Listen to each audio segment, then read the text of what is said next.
But today, Jesus, we declare that you will never forsake us, that you will never leave us, that you are for us. Jesus, you are for us. And that gives us comfort. That's why we are confident to declare that our victory is coming. In Jesus' name we pray. Amen. Today, I receive all of God's love for me. Today, I open myself to the unbounded, limitless, overflowing abundance of God's universe. Today, I open myself to God's blessings, healing, and miracles.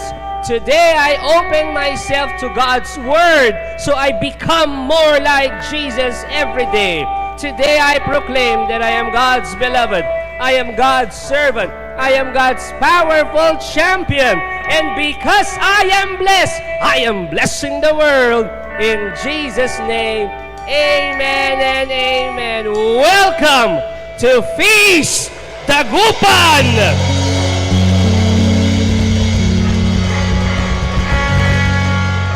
Na-miss namin kayo. It's been 2 weeks na hindi tayo nakita on-site, but we are back on track. Salamat sa Diyos. I want you to go around dahil na-miss natin ang bawat isa for 30 seconds. Greet everybody. Sabihin nyo, Jesus is for you. Kung kamag-anak mo yan, yakapin mo ng mahigpit. Pag hindi naman kayo ganun ka-close, kahit fist bump na lang. Go ahead, 30 seconds. Jesus is for you.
For those who are joining us sa YouTube at Facebook, thank you so much.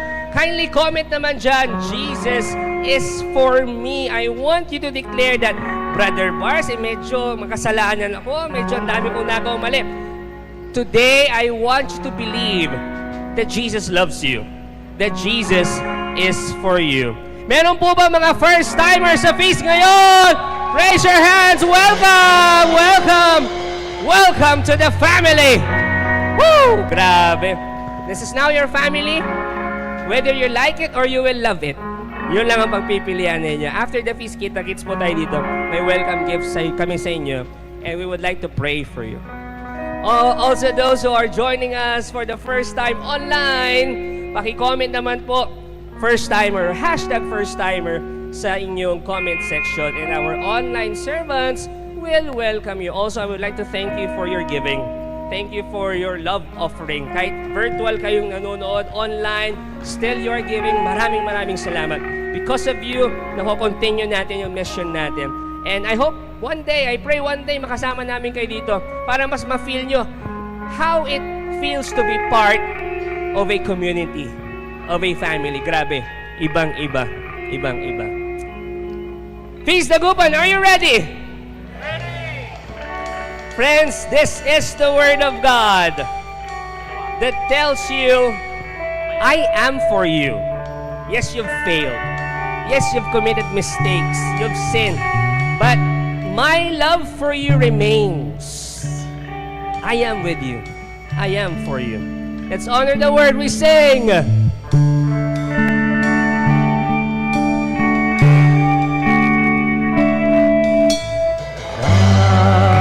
Thy word is a lamp unto my feet and a light unto my path.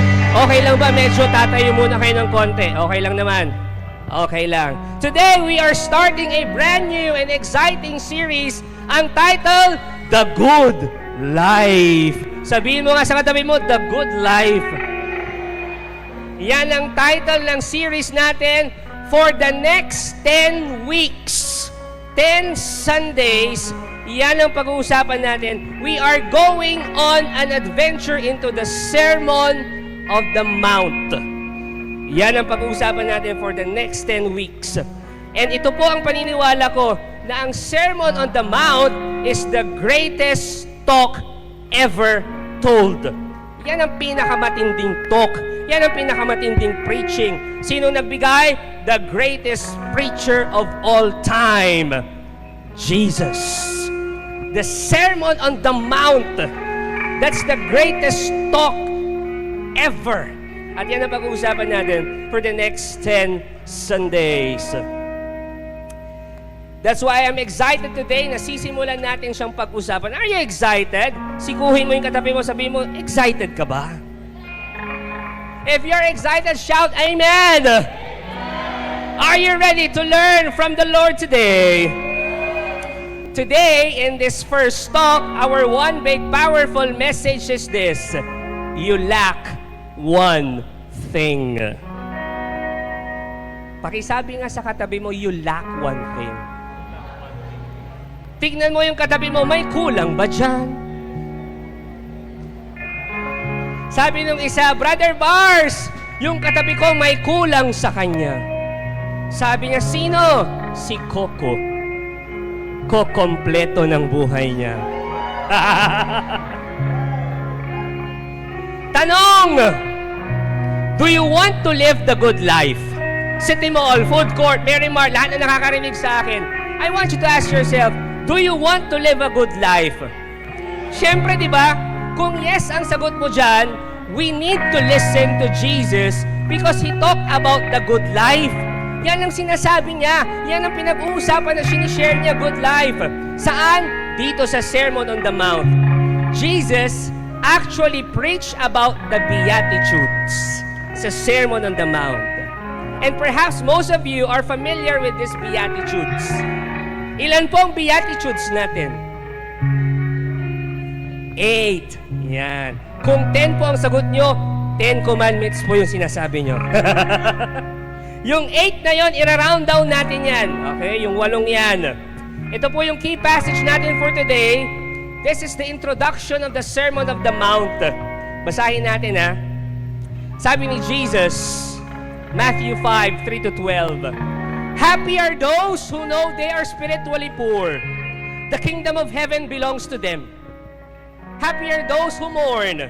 God will comfort them. Happy are those who are humble. They will receive what God has promised. Ito pang isa. Happy are those whose greatest desire is to do what God requires. God will satisfy them fully. Happy are those who are merciful to others.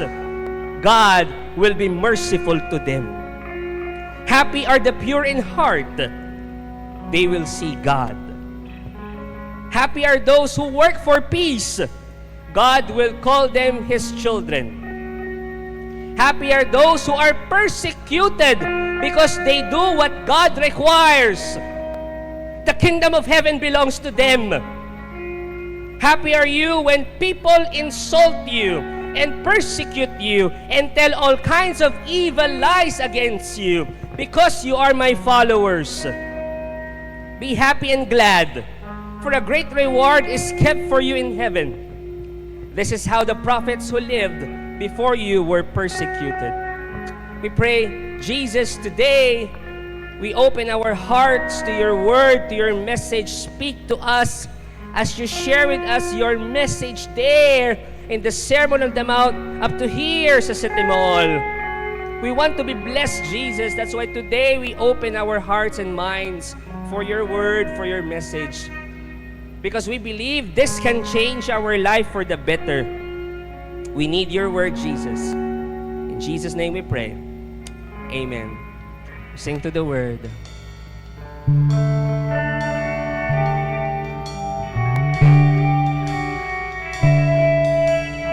Thy word is a lamp unto my feet and a light unto my path. Let's give the Lord a big hand. Sorry. Excited na ako eh. Please be seated. Pakisabi sa katabi mo, God will speak to you today. Hoy, hindi ako bumawi ha. Baka sabihin niyo, bumawi ako ha. Again, ang pinag-uusapan natin today ay ang Beatitudes. Yung binasa natin kanina. Pakita nga ulit yung isang slide lang doon, bro. Kahit isang slide lang ng verse. Yan. Sabi dyan, happy are you. Sabing ganon. Alam nyo, sabi ng isang Bible scholar na nangangalang Dr. Tim Mackey, if you read the original Greek version ng Beatitudes, you can translate yung happy are you, happy are those yan. You can translate that first line to this: the good life is. The good life is. So if you will look back doon sa verse, isang verse lang bro. The good life is when people insult you and persecute you and tell all kinds of evil lies against you because you are my followers. The good life, nasusundan nyo ho? Yung happy are those, happy are you, we can translate that sa line na the good life is ... And siguro nagtataka kayo, talaga ba Brother Bars, yung binasa natin good life yun? Di ba kung babasahin mo, oh, talaga ba? Good life yun? I understand you kasi kapag binasa nyo yun, yung mga statements na yun, parang walang sense, walang maganda. Anong maganda sa mourning, sa being poor, sa insult, sa being persecuted? Di ba parang walang maganda? Yung katabi mo lang ang maganda. Yung tinutukoy ni Jesus the good life sa binasa natin ay malayong-malayo sa mga nakikita o napapanood natin sa social media. Yung mga nagha-hashtag, the good life. Pero anong nakalagay? Nagbabakasyon, nagta-travel, may bagong sasakyan. Diba? Yeah, good life yon. Pero kung titingnan mo, yung good life na binasa natin, ang layo sa good life na yon. Ang layo sa good life na tinutukoy ni Jesus. But the question to be answered is this: what is the good life? Ano nga ba ang good life? Ito pong gagawin natin, okay? Please face a partner. Kahit nakaupo na kayo, face a partner lang. Kung tatlo kayo dyan, pwedeng tatlo kayo. Okay? And for 1 minute, you answer this question. What is good life for you? Ano ang good life para sa'yo? Siguro kung dalawa kayo, tigto 30 seconds. 1 minute lang, okay? Ano ang good life? Wag ideal answers ha, honest answers. Yung para sa'yo, ano ba, kung ang good life sa'yo, magkape ka buong araw, di yun yung good life. Sige lang, diba? Basta honest answers, okay? 1 minute, go! Ganon din po, online, I want you to comment, ano nga ba ang good life for you? Comment mo dyan. Habang nagsisharean po sila dito, so kayo ang kausap ko dyan, sa YouTube, tsaka sa Facebook. Tapos comment nyo dyan sa may comment section, ano nga ba yung good life para sa inyo? Feel free to comment dyan. Pwede napapanood nyo ito ng replay o kaya naman ng live. Yan. Magkwentuhan tayo. Yan. Comment nyo dyan. Comment nyo, what is good life for you? 30 seconds! Short answer lang, brief answer, one-liner. Para sa'yo, anong itsura? Yan. Ano ang good life? 10 seconds. 10, 9, 8, 7, 6, 5, 4, 3, 2, 1. Maraming salamat for participating. Palakpakan naman natin ang bawat isa. So alam mo na ang good life dyan sa katabi mo. Again, the question still remains, what is a good life? This is one of humanity's oldest questions. Ang tagal ng tanong yan. For thousands of years, tinatry nating sagutin ang tanong na ito. What does it mean to be happy? What does it mean to have a good life? Ang tagal na nating tinatanong yung tanong na yan. And here are 4 common answers. Ilan ulit? At itong mga sagot na to, libo-libong taon na ang tanda. Kumbaga, ang tagal na ng mga sagot na ito doon sa tanong na, what is a good life? Ito yung 4 na sagot sa tanong na, what is a good life? And listen to this, habang sinishare ko po ito, I want you to look at these answers, tapos tignan nyo, saan dyan nakakategorize yung good life nyo. You can also screenshot whatever. Pero I want you to assess yourself, saan nakakategorize? Saan nakagrupo yung sagot mo sa good life? Are you ready? Sabi mo, I'm ready. Here's number 1. What is a good life? Meron tayong tinatawag na classical answer. Ano ito? The good life is living a virtuous life. Pakita natin to. Ano yan? Saya. Next slide. Long quote.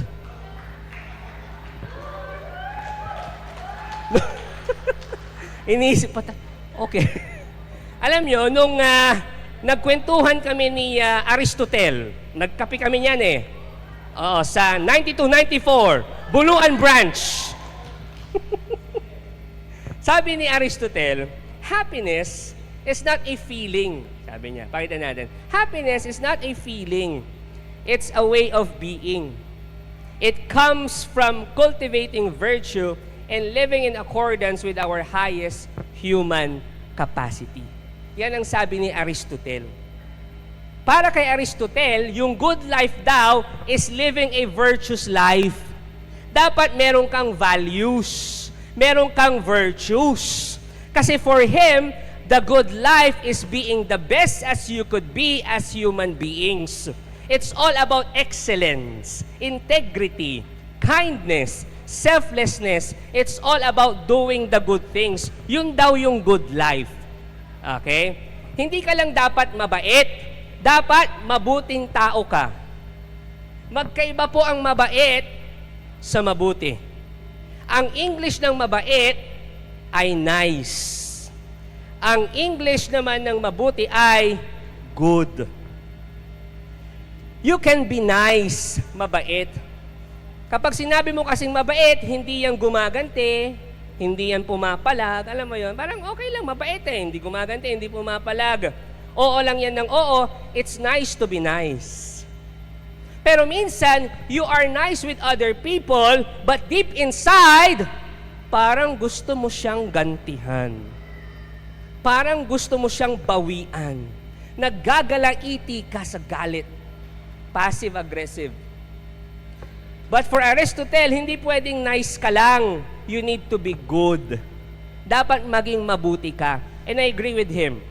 This is actually a good life. Diba? Good life yon. Yung mabait at mabuti ka. Yeah. Ito yung pangalawang sagot. Stoic answer. Sabihin nyo nga, stoic. Dito naman, sabi nila, ang good life daw is about letting go of what you cannot control and taking responsibility for what you can. Absorb that. Yun daw ang good life para sa kanila. Sa sagot na yan.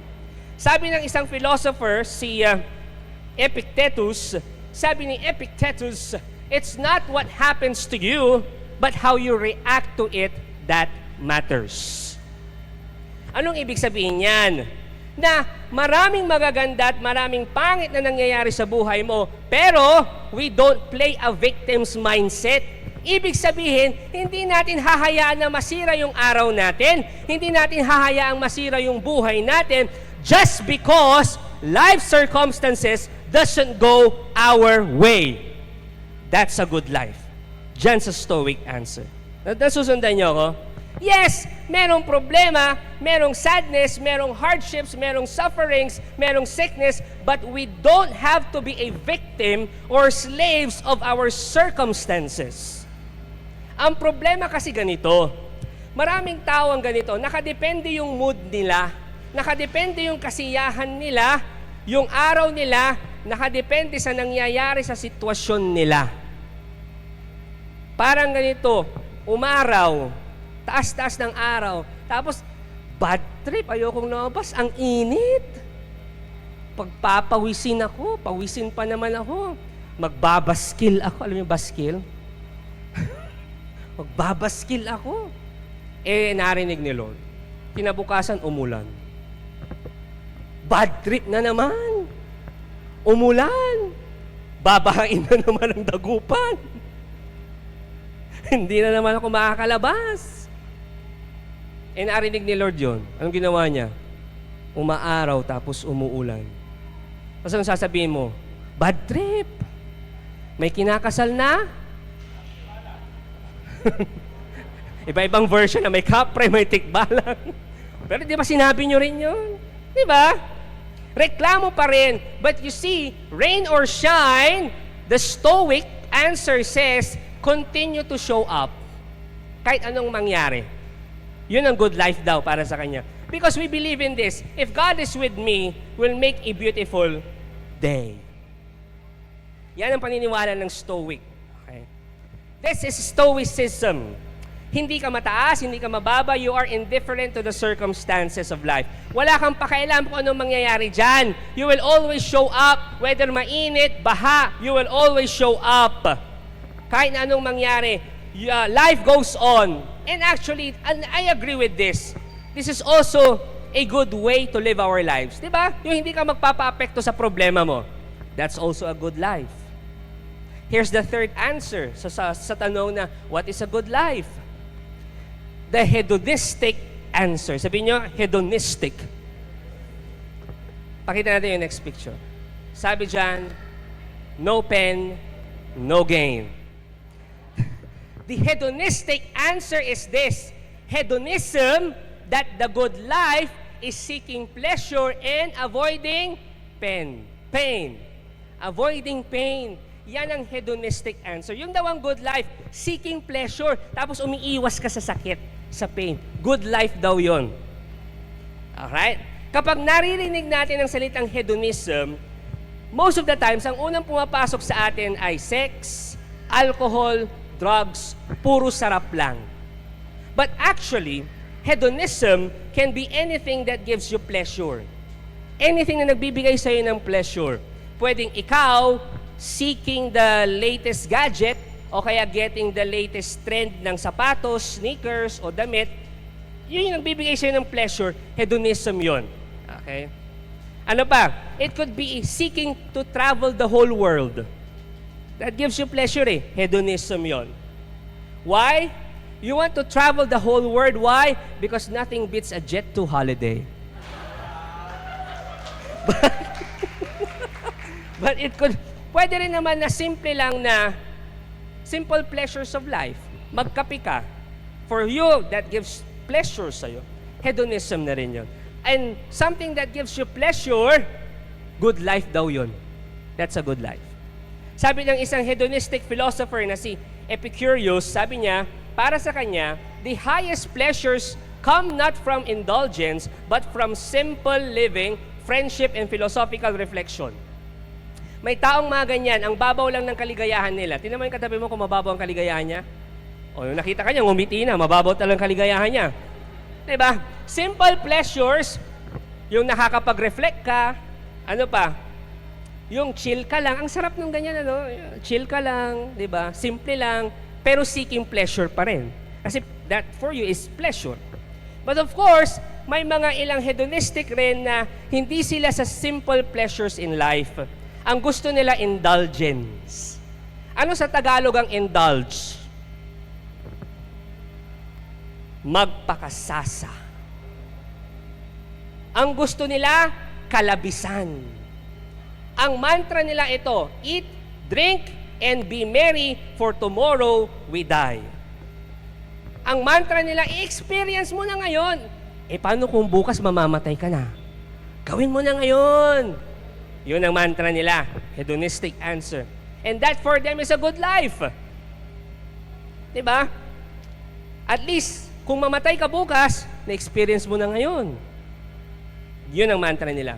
Ang philosophy nila ay ito, if it feels good, do it. Yun yung good life para sa kanila. If it gives you pleasure, kahit ano pa yan, do it. Yun yung para sa kanila, good life.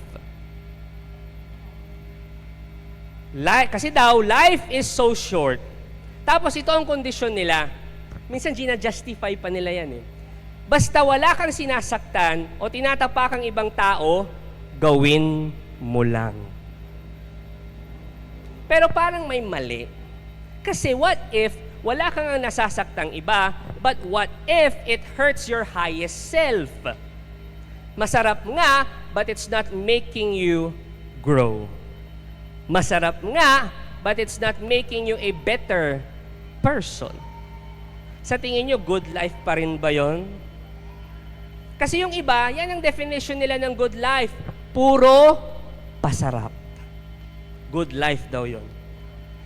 Last, perhaps the next one, the last one, mas familiar kayo. And I call this the pragmatist answer. Sabihin nyo nga, pragmatist. Tanong, sino ang pinakasikat na author of all time? Of all time, ha? Actually, naniniwala ko hanggang future, sikat pa rin to. Sirit na? Sirit? Ayaw nyo talagang sumuko, ha? Sirit na? Si Anonymous.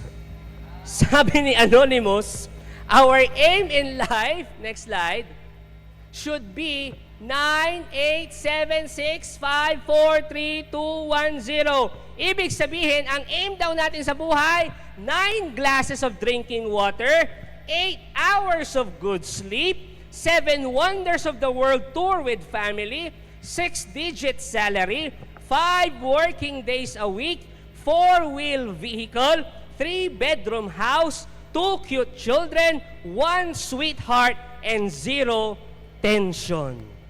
Yan daw dapat ang aim natin. 987654321 Good life daw yan. Pag ganyan. Sabi ng pinakasikat na author, si Anonymous. Sino sa inyo ang may gusto ng ganyan? Taas ang kamay. Iba't paano napipilitan na maraming salamat. In fact, hindi po ako magtataka if ganyan yung mga sagot nyo kanina nung nagtanungan kayo ng what is a good life. Baka pwedeng nandyan, pwedeng ganyan, kahalintulad niyan. Because this is usually how we define good life. Good health, good income, good family, good mindset. Yan usually ang definition natin ng good life. Diba? Good health, good income, good family, good mindset. Solve ka na. In fact, if you have this, the world will tell you, you lack nothing else. Pag meron ka ng mga yun, ha?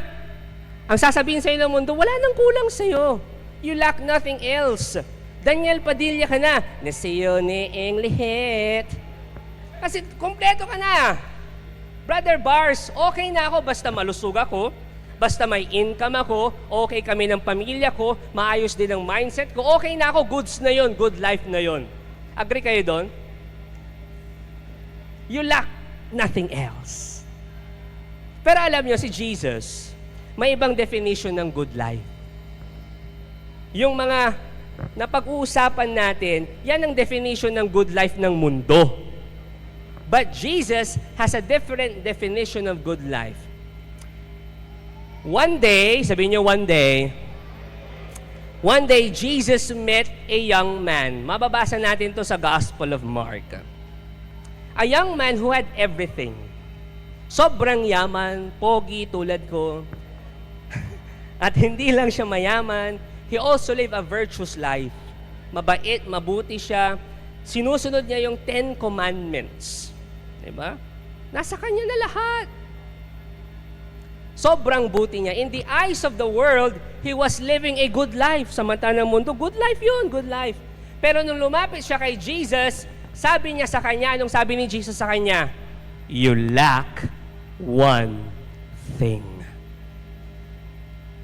Imagine nyo mayaman, pogi, sinusunod ang 10 Commandments, living a virtuous life. Pero sabi ni Jesus, you lack one thing.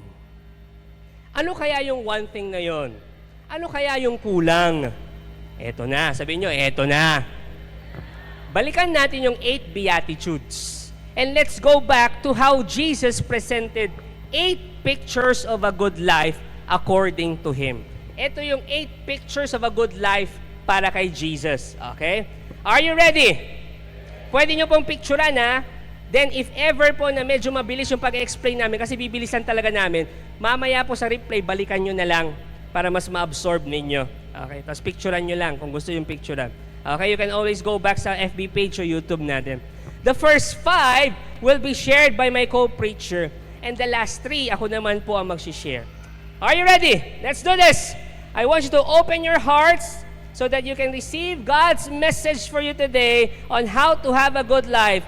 8 pictures of a good life according to God. Please welcome Brother Bry Lopez. Good morning, everybody. Let's give a big hand to Brother Bars. Palapakan po natin siya. Tulad ni Brother Bars, na-miss ko rin po kayo ng 2 weeks. And I'm just so excited to be back here. Kayo rin ba? Ayan, so since we're talking about the good life, allow me to share with you some pictures. Okay lang? Which reminds me of my good childhood life because of this. Pakita po natin. Yan, may nakakaalala pa ba niyan? Mga 1990s babies? Naalala ko yung antena niyan, nginangat-ngat ko pa eh.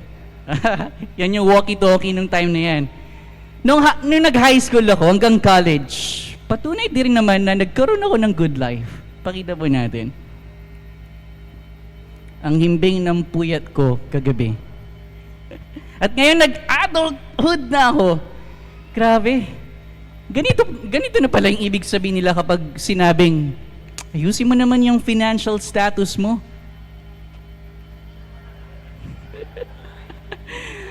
So, let's go straight now to those 8 photographs, powerful sketches of God's good life according to His kingdom. Are you ready? Okay, if you're ready, can I see your smiles? Pakita naman po ng smiles ninyo because now, at this moment, magpo-0.5 picture po tayo. Selfie po tayo. Please, compress and make sure na makakasama kayo lahat. Ganito talaga no pag nagtitito na. Ready? 1, 2, 3. Okay. Check ko muna ha. Check ko muna. Isa pa. One more. 1, 2, 3. Wear your biggest smile. Okay. Just give me a moment po. Ayan. Wait lang po ha. Okay. So now, nakapag-picture taking na tayo. Let's go straight to the picture number 1, which is trust. Can everybody say trust? Jesus says, the good life is being poor in spirit, for theirs is the kingdom. In other words, ang ibig sabihin nito, the good life is that when you are in a desperate situation, yet you still trust that God is in charge and He will take care of you. Amen? Lord, walang-wala na ako eh. Pero kilala kita. At buo ang loob ko na magiging tapat ka at maaasahan kita.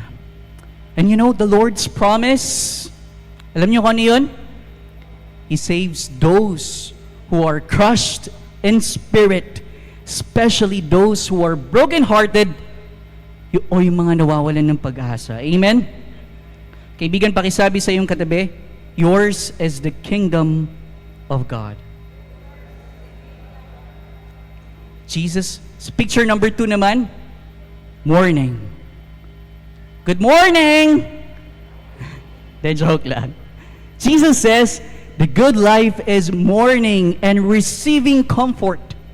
My take, the good life is grieving in God's presence, giving all your heartache to Him, for in His time, He will turn your sorrow into joy. Pero Brother Bry, sa mundo natin ngayon, ayokong ipakita na nasasaktan ako. Natatakot ako, to be honest.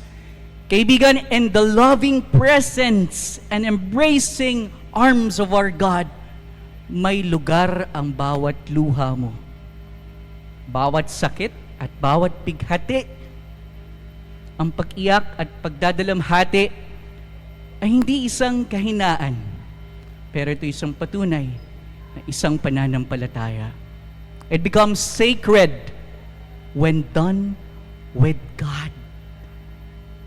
Huwag mong dalhin or ibaling sa iba yung puso mo sa ibang bagay. Know that kasama mong umiiyak ang Diyos. Not every time and not all the time you will cry. There's a time to weep and a time to laugh. May panahon ng pag-iyak at may panahon din ng pagtawa. Tignan niyo na lamang si ate sa sobrang lungkot sa paghihiwalay nila ng kanyang boyfriend, si Daniel. Ay, Daniel ain't forever. Pero because of the Lord, Daniel, 3:17 na. Alam niyo ba yung ibig sabihin? Alam niyo ba yung nakalagay dyan sa scripture niya? Daniel 3 chapter 3 verse 17, sabi doon, the God we serve is able to save us. So sinave siya ni Lord doon sa boyfriend niyang si Daniel. Galing, no? Picture number 3. Let's move on to picture number 3 po. Meekness. Jesus says, the good life is being meek, for they will inherit the land. Jesus is quoting on Psalm 37 verse 11. And the Hebrew word for the meek is anawim. Pakiulit nga po. Anawim. The poorest of the poor. The bottom of society. They are often misunderstood and even judged. Tama? But let's paraphrase that one. Okay lang ba? The good life is not needing to prove yourself to anyone because you found your identity in Father's love. Amen? Lord, tignan mo ako ngayon. Inabalita ko ng mundong to. Pero sa'yo, kitang-kita mo ang halaga ko. And for me, oh Lord, that's more than enough. I don't need to chase the applause or the validation from everyone. Wala akong kayang ipagmalaki. Only being with you, I am everything. Kapag yung dasal mo or yung conversation mo kay Lord ay ganon, kapag ikaw ay nagpapatawad, nagmamahal, nagiging tapat at higit sa lahat, nagiging mas mapagkumbaba, yours is the kingdom and yours is His heart. Amen? So speaking of halaga, let me invite you now, all the singles out there, can you raise your hand? Ayan, kakaroon po tayo ng Love Life Retreat that will be happening on September 27 to 28. See you at Baguio. Registration is only 4,000 pesos. Ang early bird po natin yan ay hanggang August 15 lang. So see you there. Kung gusto niyo po mag-register, just scan the QR code, flash on that screen, or approach me after this feast. Ayan. Picture number 4, hunger. Sabi ni Jesus, the good life is being hungry and thirsty for righteousness, for they will be. Let's put those into other words. The good life is not a hunger for pleasure or power or prestige, but a hunger to serve, a desire to bless, a longing to love. What are we hungry for determines where we go. Yes. Sino mga gutom na dito? Taas ang kamay.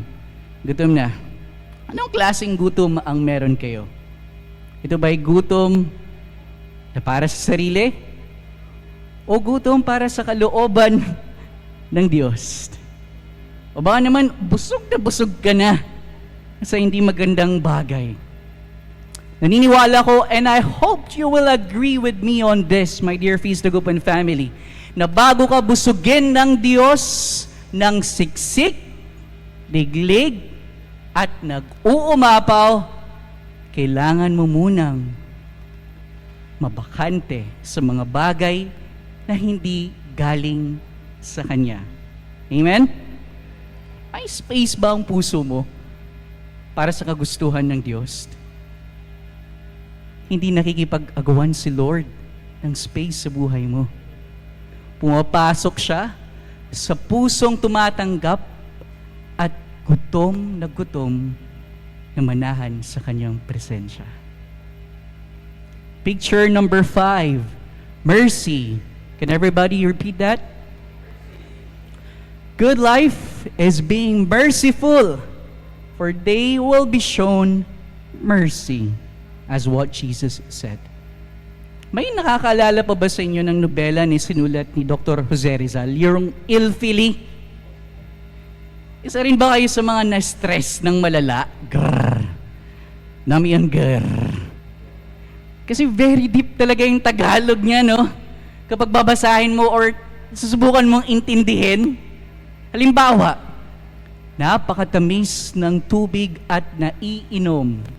Nagiging singaw ito kapag pinainitan. Kapag niligalig, nagiging karagadan. Grabe yung metaphor nun, no? Ako rin, hindi ko rin ma-absorb eh. Pero alam niyo, sa nobelang yon ni Dr. Jose Rizal, sabi niya, the slaves of today will become the tyrants of tomorrow. He's saying na kapag ang mga inaapi ay nagkaroon ng kapangyarihan pero hindi naghilom o nagbago, malamang sa malamang sila rin ay magiging mapang-api. It's true or totoo? Totoo, di ba? But Jesus saw another possibility. Believe me, and this is beautiful. Are you ready?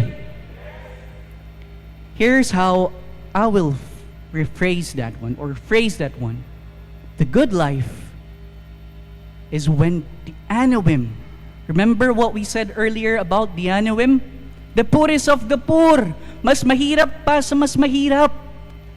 That even as they flourish, yumaman man sila or lumago, will remain Anawim in their hearts and give mercy to others. Do you believe so? You can be blessed and still remain humble, kind, and merciful. I want to share with you these two cycles, the cycle of pain and the cycle of grace. Which do you want there? In the pain which ay nagkakaroon ka ng galit, hindi mo hinilom, gagawa mong maghigante o manakit, lalong nagkakasugat. Or in the other hand, the cycle of grace naman, pinatawad ka, kaya alam mong magbibigay ka rin ng tawad. Minahal ka, kaya marunong ka rin magmahal. Let Jesus be that first reminder of the word grace. Can I share a story with you? Okay lang po ba? This is only a short story. Kahapon, I went back where I graduated in elementary from an invitation or more so a call sa social obligation. I stayed there and habang nag-aantay, I stayed there habang nag-aantay. And to be honest with you, I don't really want to go back there. That's just me. Sa akin lang yon. You might be asking now yung mga reasons kung bakit. Pakita po natin. In my memory, I wasn't happy nor did I have a beautiful, good life spent there. Many downs, done ups. I had quote-unquote unpleasant experiences as a little skinny child na gusto lang lumago at matuto. But being that position, as where you can see, tanaw ko ang langit at tanaw ko rin ang lupa. Katotohanan na may magkaibang mundo, ang mundong sinusubukang nakawin ang iyong pag-asa at ang mundong nagbibigay sa iyo ng pag-asa. And what would that skinny little child, me, tell me now? Perhaps he would say, assuming na meron siyang wisdom, siguro sasabihin niya, Bri, I know you are living a good life now, but don't forget the one who sent you there. The one who gives you hope. The one who gives you hope to hope for more. And that more. And that more. And more to come includes you, my dear Face Tugupan family. Let's call it back, Butterburst! Amazing! Dahil dyan, speechless ako. Wala na akong masabi. Hindi na ako makapag-talk. Galing, ha? Let's give a big hand to Bri. Usap tayo mamaya, Bri, ha? Sabi mo sa'yo paano mo ginawa yan. Alam niyo, may kakilala ako mahilig sa Coke. Tapos ginagawa niyang sabaw yung Coke. Pakita natin yung picture. Kulang na lang daw isabaw niya sa kanin yung Coke. Ang tawag doon, soft drinks. May isa akong kakilala. May isa akong kakilala. Pakita natin. Marami daw siyang time. Jowa na lang daw yung kulang. Hindi ko sasabihin na si ano yun, ha? Again, our one big powerful message is this: you lack one thing. Pakisabi sa katabi mo, you lack one thing. 1 to 5, shinare na ni Bri. Here's number 6, the picture of the good life para sa Diyos. It's a picture of purity. Sabihin nyo nga, purity. Jesus said, the good life is being pure in heart, for they will see God. Sa Bible po, kapag pinag-uusapan natin ang purity in the heart, ang ibig sabihin po niyan, renouncing idolatry. Ibig sabihin, you renounce your mini-gods, yung mga mini-Diyos sa buhay mo. Ano yon? Power, pride, prestige, money. Yung mga mas importante sa'yo.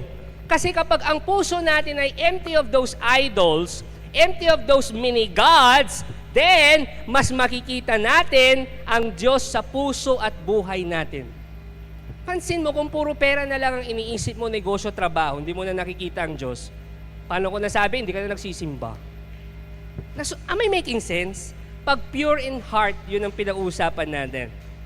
Because for Jesus, the good life is worshiping God alone and enjoying His presence forever. That's the good life. Kapag ang Diyos ang number 1 sa buhay mo, kapag siya talaga ang Diyos sa buhay mo, ang dali niyang sundan, ang dali niyang pakinggan.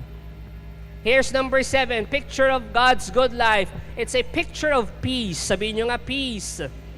Sabi ni Jesus, the good life is being a peacemaker. They will call children of God. Pansinin niyo, ang sabi dyan, peacemaker, hindi peacekeeper. Because being a peacemaker is not about avoiding conflicts and just being nice to everybody. Uy, ang bait mo, ayaw mo ng away. Peacekeeper yon. Kapag may issue, hindi ka nakikisawsaw. That's peacekeeping. Peacekeeper ang tawag doon. Pero alam nyo, Jesus talks about taking it one notch higher. He invites us to be peacemakers, not just peacekeepers. Peacemakers, to make peace. To make peace. It's His invitation for us na sinasabi niya, Do not be afraid of conflicts or arguments. Kung kailangan mo siyang kausapin, kausapin mo, huwag kang matakot. Ang gawin mo, eto, next slide. Lakatan mo lang ang loob mo. Kung natatakot ka. May sipon kasi ako eh.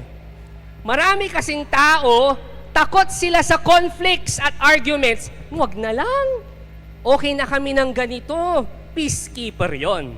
Peacekeeping yon.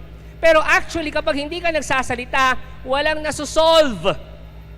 My dear Feast Dagupan family, tingnan nyo to. The good life is when you enter into the conflicts of others, even if it's dangerous, and channel God's peace. That's a good life. Alam nyo po, minsan sa buhay natin, the Lord will disturb us and ask you to listen to friends or family members who are arguing. Yung tipo, nandun ka lang, relax ng buhay mo, pero parang binulong sa'yo ni Lord, uy, mangialam ka sa kanila, kailangan mo silang pag-usapan, kailangan mo silang pag-usapin, kailangan mo silang pagbatiin, huwag ka nang matakot. Eh, ikaw, ayoko nga mangialam, peacekeeper yon. But Jesus wants you to become a peacemaker. Kailangan mo silang kausapin. Minsan kailangan mong makisawsaw. Minsan kailangan mong mangialam. In a sense na hindi dahil pakialamera ka, but because God is asking you to be a peacekeeper. Last, picture number 8. It's a picture of persecuted. Inapi. Good life daw yan. Sabi ni Jesus, the good life is when people revile you, persecute you, and utter all kinds of evil against you falsely on my account. Be happy and glad, for a great reward is kept for you in heaven. Next slide. Sabi niya, I hate you. Gilit ka na naman. Minsan, may mga tao na they will hate you. Tingnan ng katabi, kung hate ka ba nila. Minsan may mga ganyan, they will hate you. They will bash you. They will judge you. They will persecute you. At gustong-gusto nyo nang gumante. Gustong-gusto nyo nang patunayan na mali sila. Mangingilat ka lan maong. Manggagat ka lan maong. Gigil na gigil ka nang bumawit, patunayan na hindi totoo yung mga sinasabi nila. Pero ano ang sabi ng Diyos? Huwag ka nang gumante. Huwag ka nang bumawi. You're blessed. Yun ang sabi ni Lord. Ask me why. Because Jesus is saying that the good life is following God's will, even it comes with pain and loss. Because in the end, God will vindicate you. Hindi mo na kailangan na ipag-pray na, Lord, sana lamunin na siya ng lupa. O kung ayaw mong lamunin, bagsakan siya ng lupa. Hindi mo na kailangan ipag-pray yun. The Lord can handle that. Siya na ang bahala. The Lord can bless you even if you are persecuted. So, yung 8 yun, those are pictures of good life. Pero Brother Bars, ano ba ang good life? Kasi ang layo ng good life ni Jesus na sa ine-expect nating good life. Kasi ang alam natin, kapag ang good life, yung wala lang, yung relax ka lang, magandang nangyayari sa'yo, akala natin ganun. Alam nyo kapag nagkapi ulit kami ni Aristotle sa 92-94, Bunuan Branch, sasabihin ko sa kanya, alam mo Aristotle, ang ganda nung sinabi mo eh. I agree that a good life is living a virtuous life. Totoo naman yun, agree ako doon. Mabait ka, ginagawa mo ang tama, it's a good life. But, you lack one thing. If the ancient Stoic philosophers nasa harapan ko, sasabihin ko, alam mo, tama yung mga sinasabi mo, accepting what you cannot control and taking responsibility of what you can control is the good life. Tama naman yun. But you lack one thing. Sa mga hedonist, sasabihin ko sa kanila, tama yan, masarap yung ganyang buhay, seeking pleasure. Okay, it may give you a temporary good life, but you lack one thing. Para sa mga pragmatists, sa mga practical sa inyo, sasabihin ko sa inyo, having a good family, having a good health, having a good income, having a good mindset is indeed the good life. We pray for all those blessings. Nilalagay pa nga natin sa novena to God's love natin. Sinusulat pa nga natin sa love offering envelope natin. But as wonderful as those things are, you lack one thing. You lack one thing. Alam niyo kung anong kulang? Tanong niyo kung ano. Naalala niyo yung rich young man na pinag-uusapan natin kanina? Di ba okay naman siya? Mabait, pogi, mayaman, mabuti, he's doing the right thing, sumusunod sa 10 Commandments, but, sabi ni Jesus, he lacks one thing. He lacks one thing. Kung babasahin nyo ng buo yung kwento, sa dulo, sabi ni Jesus, doon sa young man, go sell your possessions. Sell everything you have. Jesus was asking for detachment. Pero hindi pa doon nagtatapos. Sabi ni Jesus, sell what you have, sell everything you have, then come follow me. Because you lack one thing. And that one thing is Jesus. You lack one thing. Ganda ng buhay mo. Sinusunod mo ang 10 commandments. Pero wala ako sa iyo eh. Sell all of those things. Then come, follow me. Napansin nyo doon sa 8 na pinag-usapan natin, yung pictures of a good life, hindi naman good things yung mga yon, hindi naman good circumstances yung mga yon. In a way, hindi nga blessing na matatawag yung mga yon. You know what's the good thing? Ask me what? Yung being poor, yung mourning, yung being persecuted, it comes with a blessing. It comes with a blessing. Ha? Brother Bars, paano naging blessing yun, Brother Bars? Tanong niyo kung paano? When Jesus enters the picture. Lahat ng 8 yun, pangit naman yun eh. Good life yun. But when Jesus enters the picture, it becomes the good life. You are blessed because Jesus turns those not so good moments, those unfortunate circumstances for good. Kasi kapag babasahin nyo yung mga statements na yon, because of Jesus, the poor will inherit the kingdom of God. Because of Jesus, even if you are mourning, you will receive comfort. Because of Jesus, the meek will inherit the land. Because of Jesus, those who are hungry of righteousness will be satisfied. Because of Jesus, we will receive mercy. Because of Jesus, the pure will see God. Because of Jesus, the peacemakers will be called children of God. Because of Jesus, those who are persecuted will receive a reward. Because of Jesus. You want to have a good life? Parang ayaw nyo na. Gusto nyo ng good life? It's not the circumstances or situations that make our life good. What makes life good, listen to this, City Mall, Food Court, Mary Mart, lahat na nakakarinig sa akin. What makes life good is when Jesus is in it.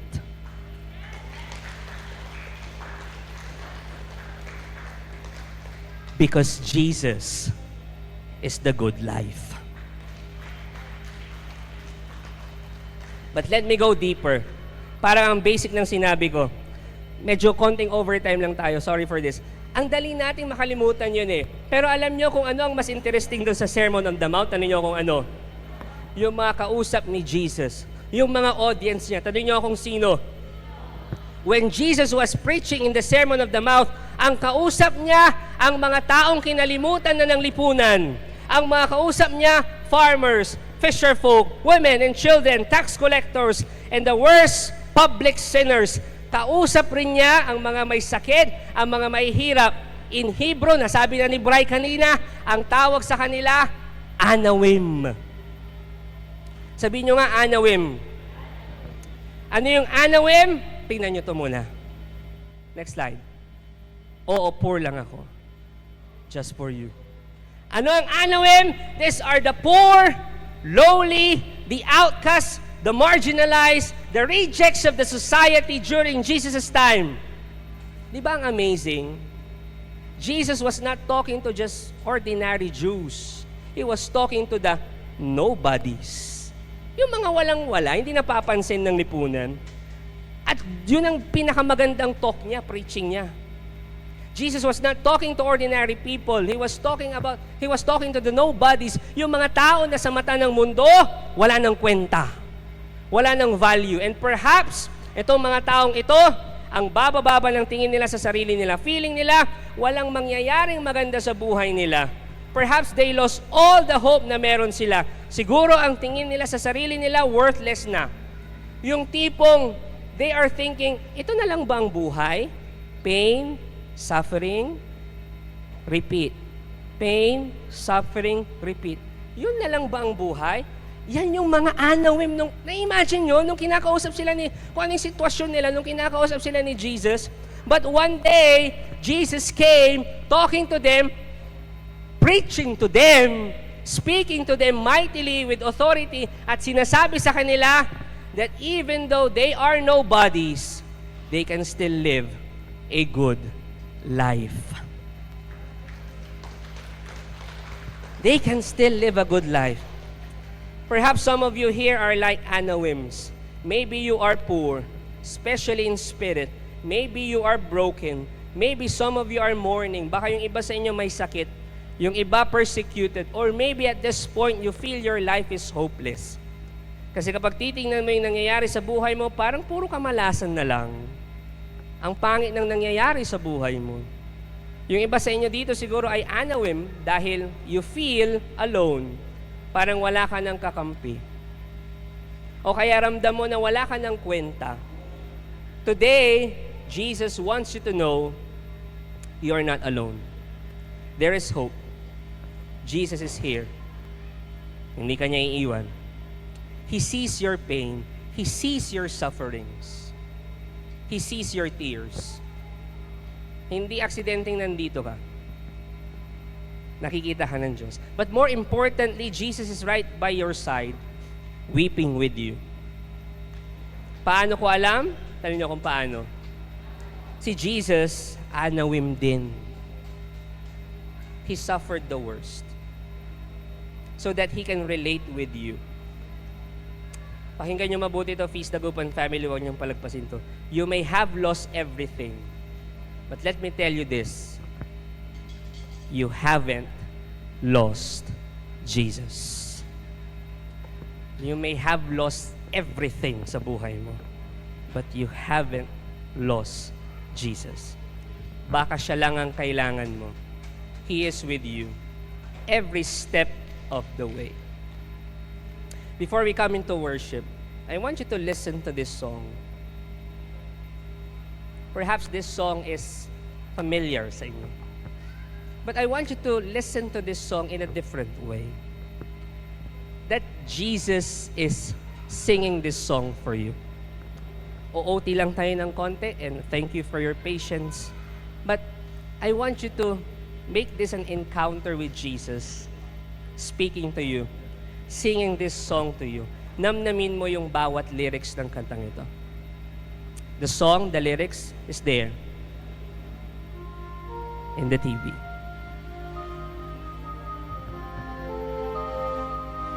Imagine Jesus singing this song to you. Pagod na pagod ka na. Don't know what to do. Anawim ka. He is telling you these words. Huwag ka nang umiyak sa mundong pabago-bago.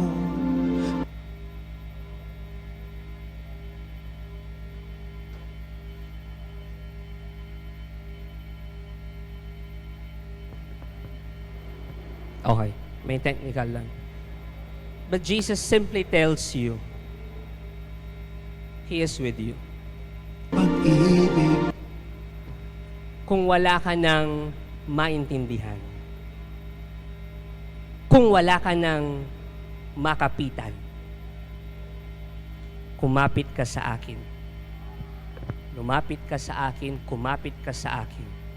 Hindi kita iiwan. Sabay kayong aahon. Sabay kayong tatayo. That's the good life. May I invite everyone to please stand.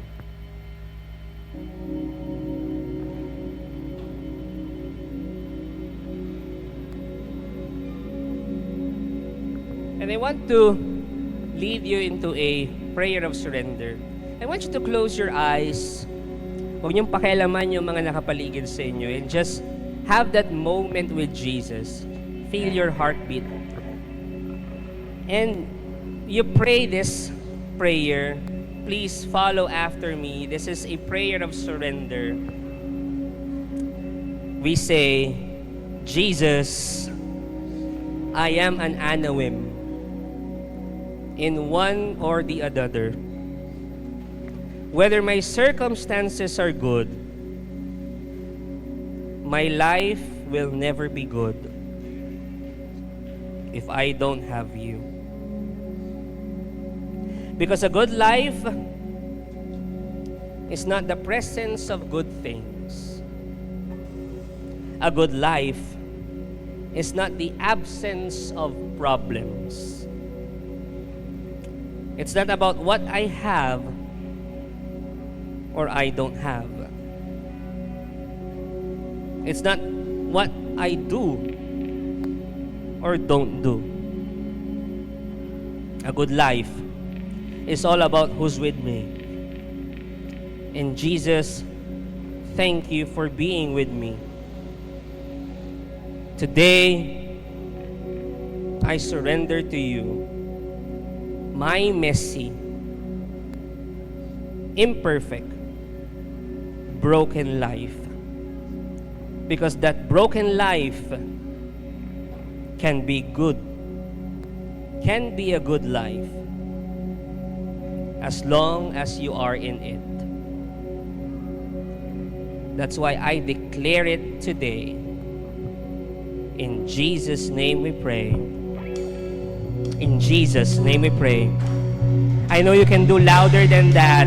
Yung tipong dito nakasalalay lahat ng dasal mo. In Jesus' name we pray. We worship the Lord today. Thank you for watching. Be sure to subscribe to this YouTube channel para wala kayong ma-miss na video at live stream. Please also share this video to your loved ones, families, and friends. And do not forget that you can join us here live sa Feast Dagupan. God bless you all more. Mama Mary loves you.